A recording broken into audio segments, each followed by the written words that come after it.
Hey guys, this is Divya and I'm back with another episode of Personalities. Today, presenting you Bhimrao Ramji Ambedkar. So, before I begin, I would like to request you to watch the foundational videos made by Vysh sir, which are available in English and Hindi. And only after watching those videos, watch these videos. And don't forget to subscribe Vysh IS and Vysh Courses channel because there are many video series coming. And keep supporting by liking and sharing these videos. And if you want to buy any test series, you can contact Vysh sir. Okay, so now let's begin.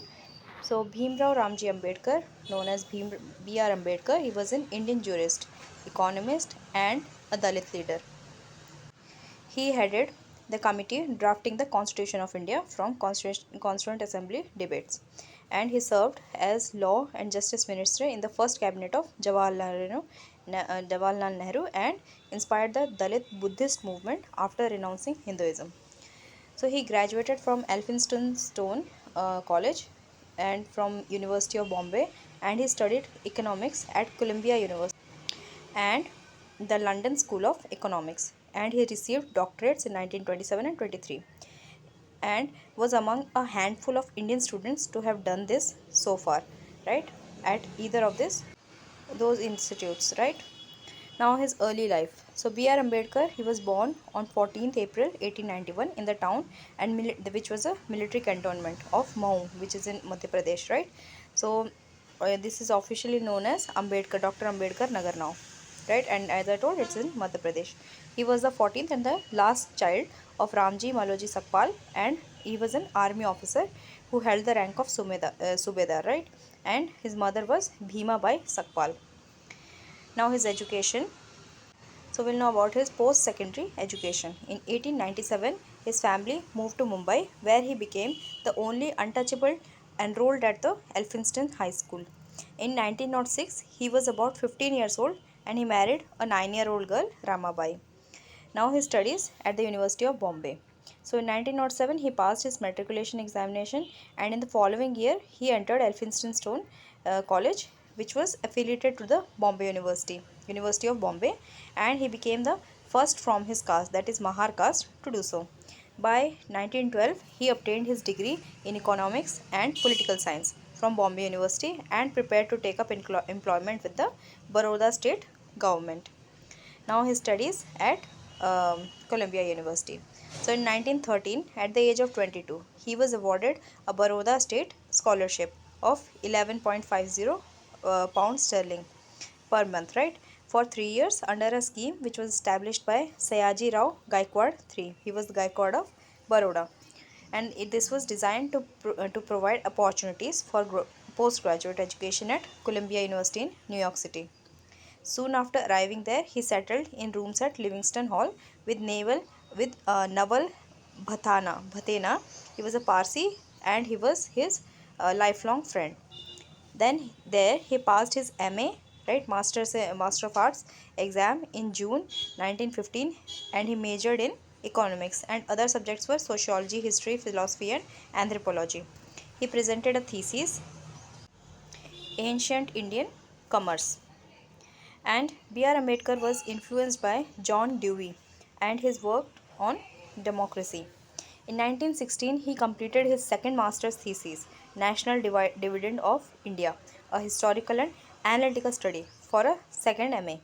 On May 9, he presented the paper Upcastes in India, Their Mechanism, Genesis and Development before a seminar which was conducted by the anthropologist Alexander Goldenweiser. He received his PhD degree in economics at Columbia University in 1927. Now, London School of Economics. In October 1916, he enrolled for the bar course at Gray's Inn, and at the same time enrolled at the London School of Economics, where he started working on a doctoral thesis. He returned to India because his scholarship from Baroda ended. He returned at the first opportunity and completed a master degree in 1921. His thesis was on the problem of the rupee, its origin and solution. In 1923, he completed a DSc in economics, which was awarded from University of London. And the same year, he was called to the bar by Gray's Inn. Now, Pune Pact. In 1932, as we know, the British colonial government which announced the formation of separate electorate for depressed classes in the communal ward. Right? So Mahatma Gandhi he fiercely opposed this separate electorate for untouchables.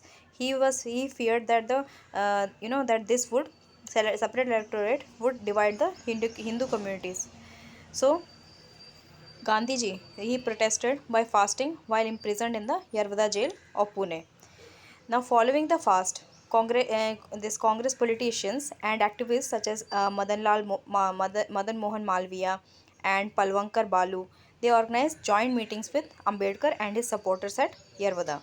On 25th September 1932, the agreement known as Pune Pact was signed between B.R. Ambedkar, right? He was representative of the depressed class among Hindu, and Madan Mohan Malviya was on the behalf of other Hindus.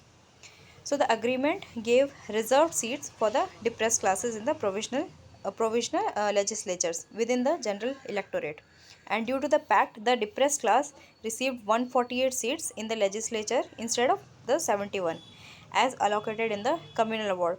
So this proposal was earlier by the British government, right, colonial government under their Prime Minister Ramsay MacDonald. So the term use so this text so the text used the term depressed classes. It was to denote untouchables among Hindus, who were later called scheduled tribes under the India Act of 1935 and later Indian Constitution of 1950. So in the Pune Pact, a unified electorate was in principle formed, but primary and secondary elections allowed untouchables in practice to choose their own candidates. Now his political career. In 1935, B.R. Ambedkar was appointed principal of the Government Law College, Bombay, and he held this position for 2 years. He also served as the chairman of governing body of Ramjas College, which was in the University of Delhi. In 1936, he founded the Independent Labour Party, which contested the 1937 Bombay elections to the Central Legislative Assembly for the 13 reserved and 4 general seats and secured 11 and 3 seats respectively. Now the drafting of India's constitution. So upon India's independence on 15th August 1947, the new Prime Minister Jawaharlal Nehru he invited Ambedkar to serve as the Indian Dominion's law minister. 2 weeks later, he was appointed chairman of the drafting committee of the Indian Constitution for the future Republic of India. So, Indian Constitution guarantees and gives protections for a wide range of civil liberties for individual citizens, including freedom of religion, the abolition of untouchability, and the outlawing of all the forms of discrimination. He argued for extensive economic and social rights for women and won the assembly's support for introducing a system of reservation of jobs in civil services, schools, and colleges for members of scheduled caste and scheduled tribes, and also OBCs. And this system was akin to the affirmative action. Now, B.R. Ambedkar was the first Indian to pursue a doctorate in economics abroad, and he argued that industrialization and, and agricultural growth could enhance the Indian economy. He stressed investment in agriculture as the primary industry of India. Since 1948, he suffered from diabetes. He was bedridden from June to October in 1954, and due to medication side effects and poor eyesight, his health worsened during 1955. 3 days after completing his final manuscript, The Buddha and His Dhamma, he died in his sleep on 6 December 1956 at his home in Delhi.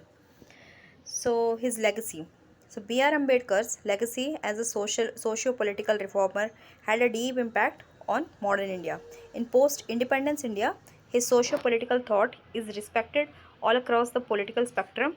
His initiatives have influenced various spheres of life and transformed the way India today looks at socio-economic policies, education, and affirmative action through socio-economic and legal incentives. His reputation as a scholar led to his appointment as Free India's first Law Minister, and chairman of the Committee of Drafting the Constitution. So with this, I would like to wind up this episode. Hope you enjoyed it. Thank you so much, and keep supporting and liking these videos.